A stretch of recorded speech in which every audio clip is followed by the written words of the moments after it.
এই স্নেহাই দেখো শিবুদার বউ ফোন করছে। স্পিকারে দাও।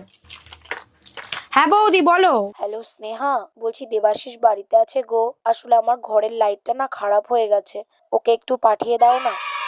পাঠিয়ে দিতাম বৌদি, কিন্তু ও তো বাড়িতে নেই, বাজারে গেছে। স্নেহা আমি বাজার থেকে চলে এসেছি।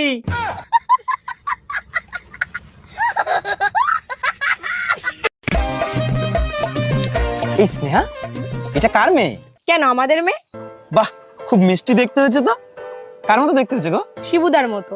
আমাদের মেয়ে শিবুদার মতো কেন? তুমি তো 4 বছর বাড়িতেই ছিলে না।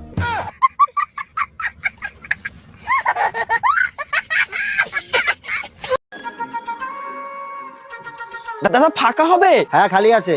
কত করে? ইস্যু করলে 2 টাকা আর হাগলে 5 টাকা। বলছি আমার কাছে না 5 টাকাই আছে। এখন আমি যদি হাগু করতে করতে একটু হিসু করে ফেলি, আমাকে 7 টাকা দেওয়া লাগবে? জান জান জান। এই তাড়াতাড়ি পালো, আমার বর এসে গেছে। তাড়াতাড়ি পালো, আমার বর এসে গেছে। 1 মিনিট, তোমার বর তো আমি, তুমি আমাকেই পালাতে বলছো কেন? আচ্ছা, তুই যদি আমারই বর হোস্টেলে পালাচ্ছিলি কেন, বাজে ছেলে একটা। চা কোথায়? চুলায়। দিয়ে যাও। তুমি নিজে নিয়ে খাও। পুরুষের কিন্তু 4 বিয়ে করা সুন্নত। উঠতেছি তো, খুদাই ভয় দেখায়।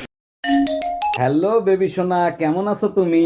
আজ 9 মাস বাপের বাড়ি ফেলাই তুই গেছো, আজকে হঠাৎ ফোন দিছো কেন? কি করে বুঝাবো তোমাকে কতটা মিস করি? মিস করো না বাল, শীতের সিজন আইছে তো তাই সাজো আবাল।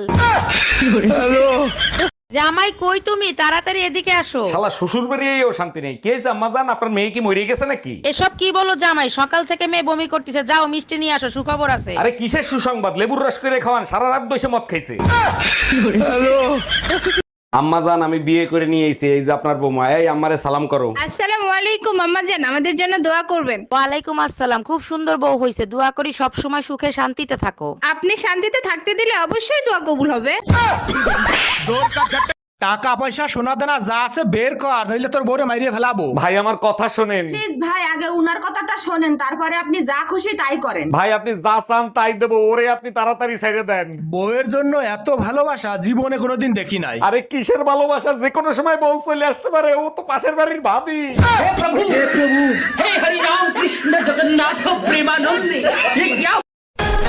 মা ভিডিও কল করেছে। হ্যালো মা, কেমন আছো? ভালো আছি। এই এদিকে আসো, এদিকে আসো। ও মা, এই যে তোমার জামাই কেমন হয়েছে? শাশুড়ি মা কেমন আছেন? হ্যাঁ বাবা, খুব ভালো আছি। তা বাবা তুমি কি কাজ করো? আমি তো ইঞ্জিনিয়ার। ও, তা মা ভালো কাজ করেছিস, এইবার ইঞ্জিনিয়ার ধরেছিস, আগের বার তো ড্রাইভারের সাথে পলাই গেছিলিস।